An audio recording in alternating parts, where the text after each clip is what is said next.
Hello guys, welcome back to my channel. So today's topic is how to start UPSC preparation for the beginners. And today also I'll share my strategy which I followed while starting preparing for UPSC and also some tips and tricks given by Vajiram and Ravi faculty to us while starting our preparation. So let's move to the topic. First point, understand the demand of the examination. The first thing you have to do is to understand what the exam exactly wants from you. For that, you have to first download your syllabus, take a printout of it, paste it in front of your study table और keep it beside you. जब तक आप इस exam की demand को समझोगे ही नहीं, exactly आपको पढ़ना क्या है, बुक्स क्या फॉलो करनी है, रीड क्या करना है, तब तक आप स्टार्ट कैसे करोगे? बहुत सारे स्टूडेंट्स डायरेक्टली बुक्स खरीद के ले आते हैं एंड पढ़ना शुरू कर देते हैं, जो कि बिल्कुल गलत है. सबसे पहले आप सिलेबस को जितनी बार भी रीड कर सकते हो उतनी बार रीड करो एंड एग्जाम की डिमांड्स को समझो. Second, NCERTs. NCERTs are basic books that are recommended by every toppers for this examination. चाहे वो ओल्ड NCERTs हो या न्यू NCERTs हो, ज़्यादा डिफरेंस नहीं होता है. बट जैसे कि मैंने कहा, मैं अपनी पर्सनल एक्सपीरियंस आपको बताऊंगी. तो जब मैंने दोनों को रीड किया तो मुझे ओल्ड NCERTs थोड़ी ज़्यादा इजी लगी एंड उसमें चीज़ें काफ़ी ज़्यादा डिटेल में दी गई हैं एंड वो आपको बहुत अच्छे से समझ में आती हैं. एंड NCERTs रीड करो एंड उसके साथ आप प्रीवियस ईयर क्वेश्चन पेपर्स भी देखो कि प्रीवियस ईयर क्वेश्चन पेपर में यूपीएससी के आखिर क्वेश्चंस आते किस टाइप के हैं. उससे आपको एक इतना समझ में आएगा कि इस एग्जाम में आखिर क्वेश्चंस कैसे पूछे जाते हैं. Third, newspaper reading. Newspaper reading is very important, जैसे कि मैंने आपको अपने प्रीवियस वीडियो में ही बता दिया है. सो अगर आप चाहते हो तो मैं उसका लिंक डिस्क्रिप्शन बॉक्स में डाल दूंगी, आप उस वीडियो को जाके चेकआउट कर सकते हो. Newspaper reading is very important, तो आप अपनी हैबिट बनाओ न्यूज़पेपर रीडिंग करने की. सो इस एग्जाम के लिए 2 न्यूज़पेपर रिकमेंड किए जाते हैं. First one is the Hindu, second is the Indian express. मैंने दोनों रीड किए हैं एंड दोनों न्यूज़पेपर काफ़ी ज़्यादा अच्छी हैं. बट अगर आपकी इंग्लिश उतनी अच्छी नहीं है एंड आप इंग्लिश मीडियम के थ्रू इस एग्ज़ाम को दे रहे हो तो आप द हिंदू ना जाकर directly the Indian express read करो, बिकॉज इंडियन एक्सप्रेस में लैंग्वेज थोड़ी द हिंदू से ईजी होती है. Fourth point, book list. जब आप NCERTs रीड करके कंप्लीट कर लो तो आप पर सब्जेक्ट के लिए एक स्टैंडर्ड बुक रेफर के लिए ले लो. जैसे कि हिस्ट्री के लिए आप कोई भी एक स्टैंडर्ड बुक रेफर कर लो, पॉलिटी के लिए कोई भी एक स्टैंडर्ड बुक रेफर कर लो. ऐसे ही सारी अलग अलग सब्जेक्ट्स के लिए एक स्टैंडर्ड बुक रेफर करो. कई सारे स्टूडेंट क्या करते हैं कि बुक्स कलेक्ट करनी शुरू कर देते हैं.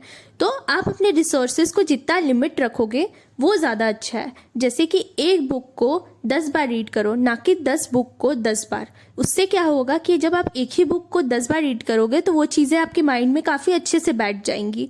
तो आपको मैं यही रिकमेंड करूँगी कि आप हर सब्जेक्ट के लिए एक स्टैंडर्ड बुक ही रेफ़र करो. और अगर आप चाहते हो कि मैं अपनी बुक लिस्ट आपसे शेयर करूँ तो please do let me know in comment section, मैं ज़रूर शेयर करूँगी. And fifth point is answer writing. कई सारे स्टूडेंट्स क्या करते हैं कि प्रिपरेशन स्टार्ट करते साथ ही आंसर राइटिंग शुरू कर देते हैं. तो उसमें प्रॉब्लम ये होती है कि जब आपके पास कंटेंट ही नहीं होता है स्टार्टिंग में तो आप आंसर राइटिंग करोगे तो करोगे कैसे.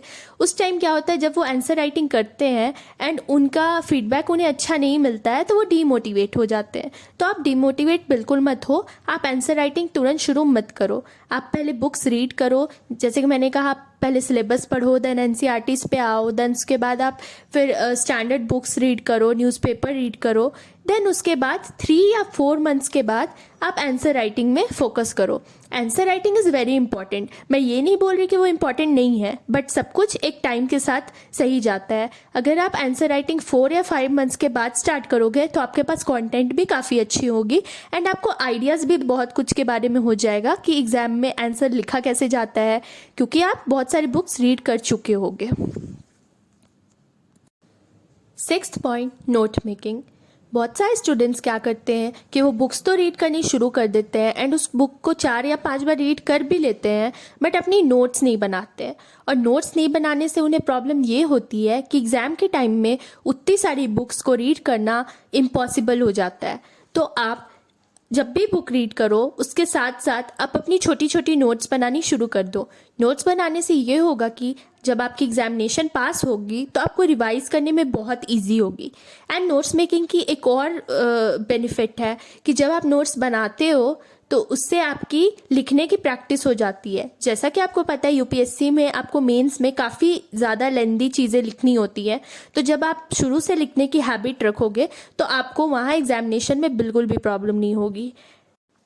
नेक्स्ट पॉइंट है टेस्ट सीरीज़। बहुत सारे स्टूडेंट क्या करते हैं कि जब वो स्टार्ट करते हैं देन वो इमीडिएटली टेस्ट सीरीज़ ज्वाइन कर लेते हैं एंड उनके पास कंटेंट भी नहीं होता है, तो वो टेस्ट्स में फेल करने लगते हैं जिसकी वजह से डीमोटिवेट हो जाते हैं। तो आप जब स्टार्ट करो तो आप टेस्ट सीरीज़ बिल्कुल भी मत ज्वाइन करो, कम से कम 6 मंथ्स तो बिल्कुल भी नहीं। 6 मंथ्स आप अपने प्रिपरेशन में फोकस करो, देन उसके बाद किसी भी अच्छे इंस्टीट्यूट का टेस्ट सीरीज़ ज्वाइन करो एंड टेस्ट देने शुरू कर दो। टेस्ट देना बहुत ज़रूरी है। टेस्ट दिए बिना अगर आप डायरेक्टली एग्ज़ाम में जाते हो तो आपको इसका काफ़ी ज़्यादा लॉस हो सकता है, बिकॉज आपकी प्रैक्टिस भी नहीं होगी, आपको टाइमिंग का भी पता नहीं चलेगा। एंड टेस्ट देने से क्या होता है ना कि आपकी रिवीजन काफ़ी अच्छी हो जाती है। तो आप टेस्ट सीरीज़ ज़रूर ज्वाइन करो, पर 6 मंथ्स के बाद ज्वाइन करो। So this was it guys for today's video. मैं आपसे यही कहूँगी कि इस एग्ज़ाम के प्रिपरेशन करने के लिए कोई भी टाइमिंग परफेक्ट नहीं होती।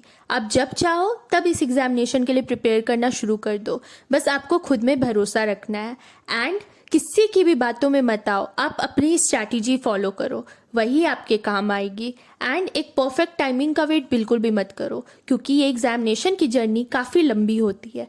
तो आप जब से प्रिपरेशन करना चाहो तब से आप स्टार्ट कर सकते हो। चलो मैं अब आपसे अपने नेक्स्ट वीडियो में मिलती हूँ।